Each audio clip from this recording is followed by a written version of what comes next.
Salut à toutes et à tous, j'espère que vous allez très bien aujourd'hui. Ici c'est Mike Logovi, alias le dresseur de codes. Aujourd'hui nous allons approfondir les fonctions built-in en Python. Alors, on a déjà vu des fonctions built-in. En fait, c'est quoi une fonction built-in? C'est juste une fonction qui existe de manière native en Python. On n'a pas besoin en fait de la définir, elle existe naturellement. On peut juste l'utiliser sans problème, sans aucun souci. Je vais pourquoi pas vous le prouver. Vous vous rappelez de cette fameuse fonction print qui nous permettait d'afficher tout ce qu'on voulait. Par exemple, je peux mettre ici salut tout le monde. En réalité, cette fonction-là, print, c'est une fonction built-in. Parce que clairement, comme vous le voyez, on n'a pas défini de fonction. Je me rappelle que pour définir une fonction en Python, on mettait par exemple ici def, on mettait le nom de la fonction. Par exemple ici, ma fonction. Je pouvais mettre par exemple les parenthèses et passer des paramètres. Par exemple, je peux mettre un paramètre x et mettre ici les deux points et définir en fait ma fonction. Peut-être cette fonction-là peut faire un return, peut-être x au carré. Voilà, donc je pouvais faire appel à ma fonction en mettant par exemple ici ma fonction. Passer par exemple le paramètre, en fait, le peut-être 10 ici. Et si je fais ici en fait shift et puis entrée, vous voyez que j'ai le 10 au carré. Mais une fonction built-in comme par exemple print, on n'a pas fait de def print. Vous voyez, on ne l'a pas fait en fait.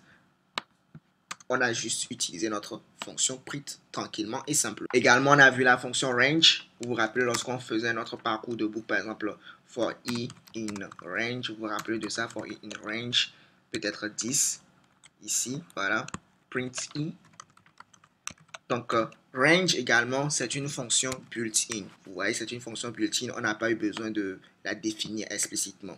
C'est également le cas de, par exemple, la fonction len, lorsqu'on avait, par exemple, une liste comme ceci, une liste, et on avait mis par exemple les valeurs 1, 2, 3, 4, 5, et lorsqu'on voulait connaître le nombre d'éléments de notre liste, on faisait tout simplement len list, comme ça. D'accord? Parfait. Il y a également une autre fonction qui s'appelle en fait le input. Input, qu'est-ce que ça fait? Ça permet de recevoir de l'information à partir du clavier de l'utilisateur. Par exemple, vous pouvez dire que vous souhaitez obtenir le nom de votre utilisateur. Peut-être vous avez un site, vous avez créé un site web et vous avez un formulaire qui va permettre à l'utilisateur d'entrer en fait son nom.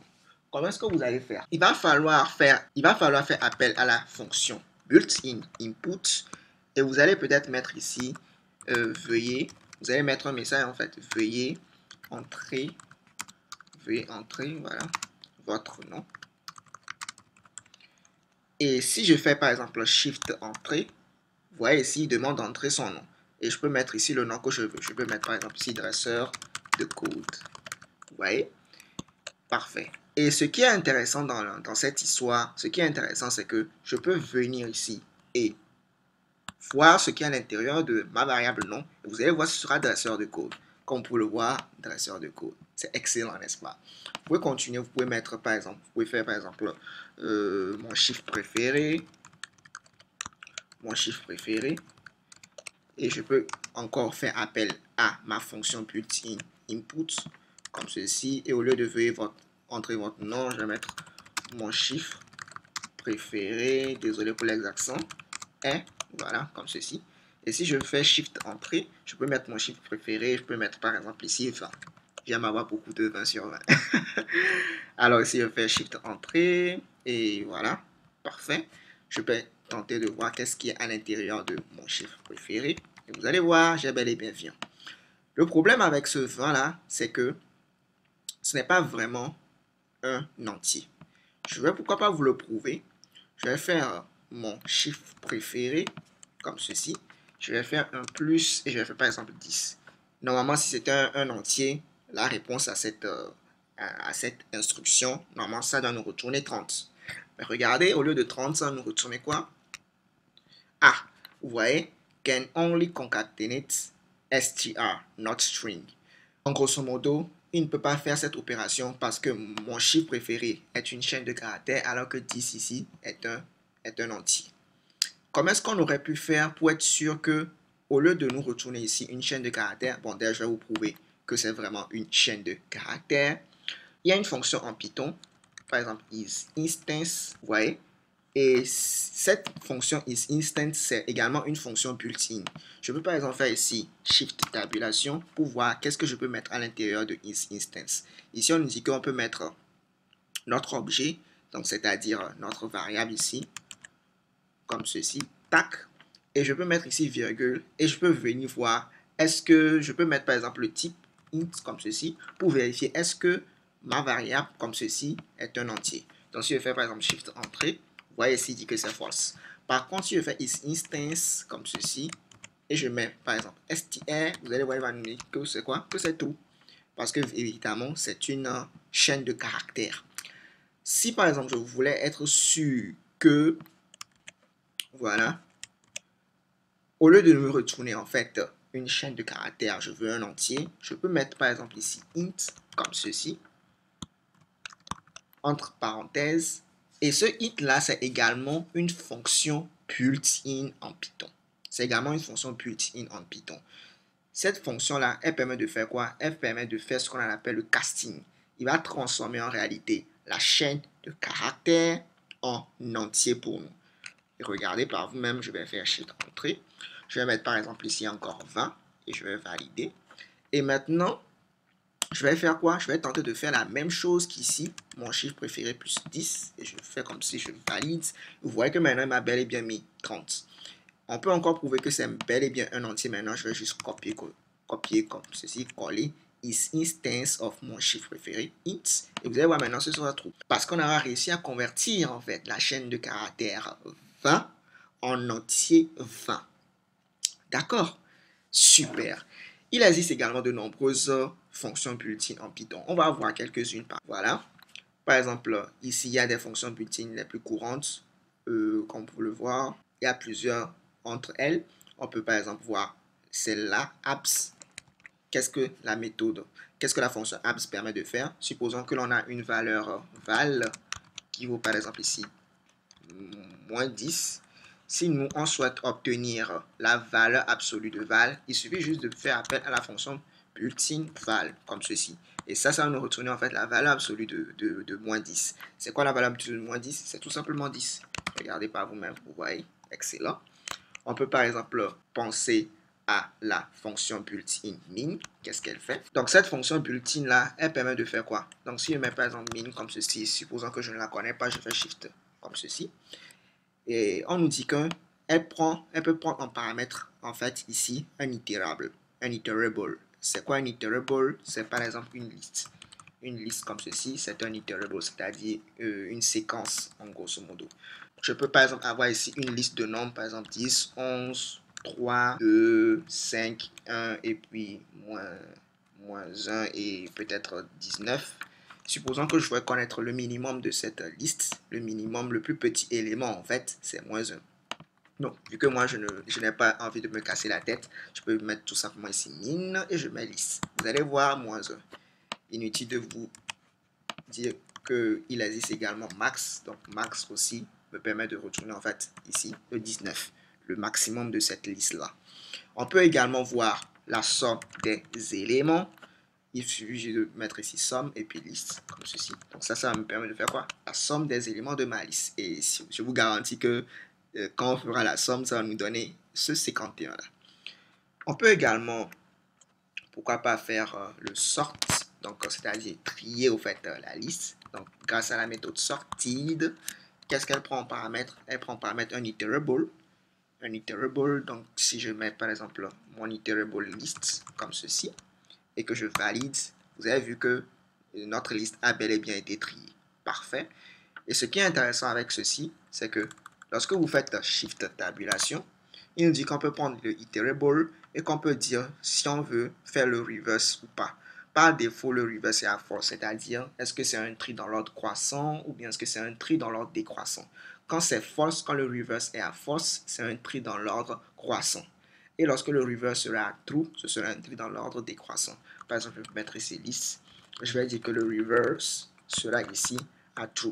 Donc, il va me faire ici le tri dans l'ordre décroissant. Je valide. Comme vous pouvez le voir, Voici un joli tri dans l'ordre décroissant. Magnifique. On peut également voir ces fonctions-là, any et all. Comment est-ce que la fonction built-in any fonctionne? La fonction built-in any, elle cherche juste à vérifier si dans une liste de données, il y a une valeur qui vaut true, qui vaut le booléen true. S'il y a une valeur qui vaut le booléen true, c'est bon. Cette fonction built-in any va nous retourner true en fait. Je ne vais pourquoi pas vous le prouver. Regardez par exemple ici, quand je mets any et je mets shift tabulation, ici il nous dit que quoi? Il prend en paramètre un iterable et il nous dit que retourne true si un élément au fait de notre iterable, si au moins un élément, si au moins un élément dans notre iterable vaut true. Comment est-ce qu'on peut faire cela?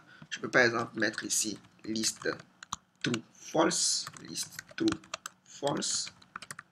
Et je vais dire que je veux, ici j'ai un true, après j'ai un true, après j'ai un false, et après j'ai un false. Donc si c'est true, false, non, true, donc true, oups, et puis j'ai un false, et puis j'ai encore un false.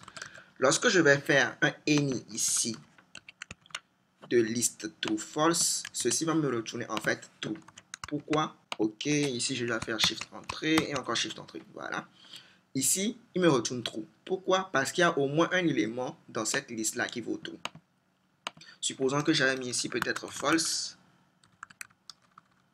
et que j'avais mis encore false. Vous allez voir, vu qu'aucun élément n'est à true, ceci va me retourner en fait false en fait. Vous avez vu?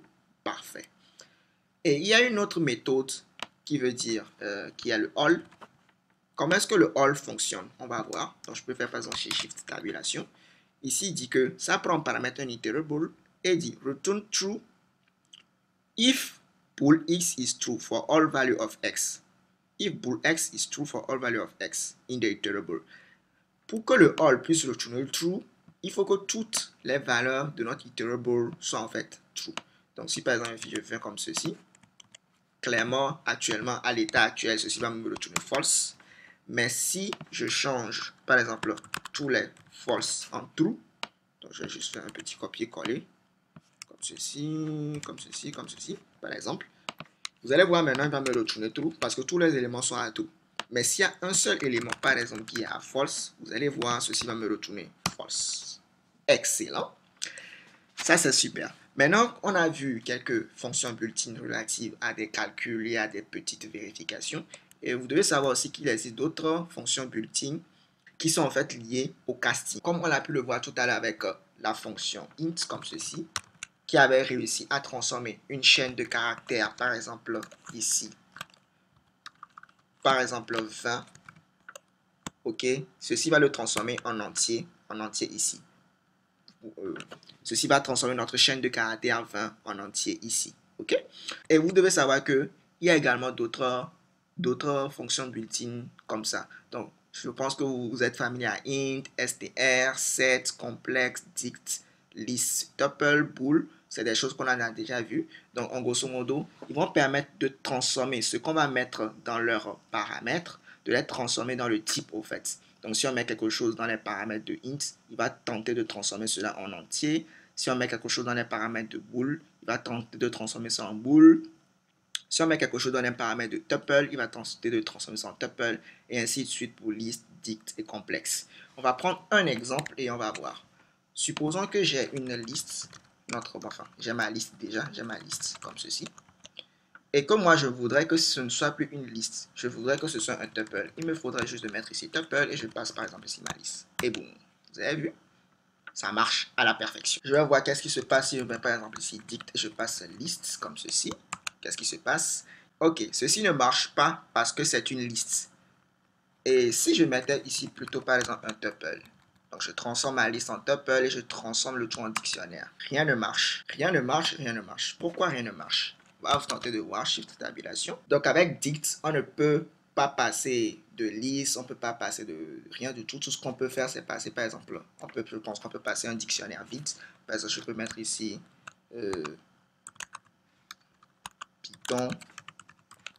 Python, je dis que actuellement mon niveau en Python c'est 90% et après je peux mettre par exemple HTML, Je peux dire que mon niveau en HTML actuellement c'est 70%. Je pense que là maintenant ça va marcher. Et vous voyez, ici ça marche parfaitement. Donc chaque fonction built-in avec son type de paramètres. Il faut à chaque fois vérifier qu'est-ce qui marche et qu'est-ce qui ne marche pas. D'accord?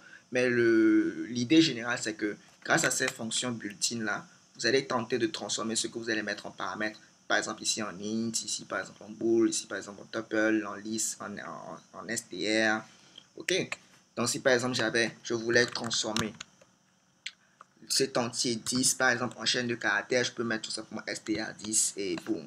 Comme vous le voyez ici, j'ai mes codes. Magnifique.